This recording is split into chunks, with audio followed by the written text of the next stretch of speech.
বর্তমানে গ্যাসের এত পরিমাণ দুরবস্থা যে ঠিকমতো যে দুবেলা রান্না করে খাবো তার কায়দা একদমই নেই। তো এই মাল্টি কুকারটার কারণে আমরা কোনো রকম খেয়ে পরে বেঁচে আছি বললেই চলে। তো এই যে দেখতেই পাচ্ছেন আমি আজকে ডিম ভুনা করব।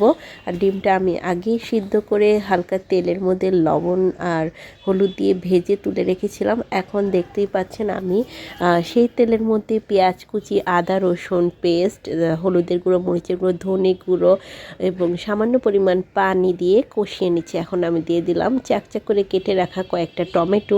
শীতকালের মধ্যে আর গরমকাল যখনই হোক টমেটো আমার সব তরকারির জন্যই চাই।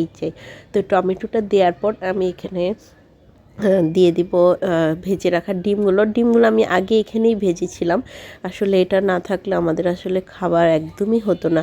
তো আমি এখন দিয়ে দিলাম যে কুচি করে রাখা পেঁয়াজ পাতা এবং কাঁচামরিচ। এখন ভালো করে নেড়ে চেড়ে একটা সুন্দর কিউট একটা ঢাকনা আছে, আমি সেটা দিয়ে ঢেকে দিব। ঢাকার পর আমার এই যে বাকি যে ঝোলটা সেটা একদম শুকিয়ে মাখো মাখো একটা টেক্সচার চলে আসবে। ধন্যবাদ সবাইকে। আসসালামু আলাইকুম।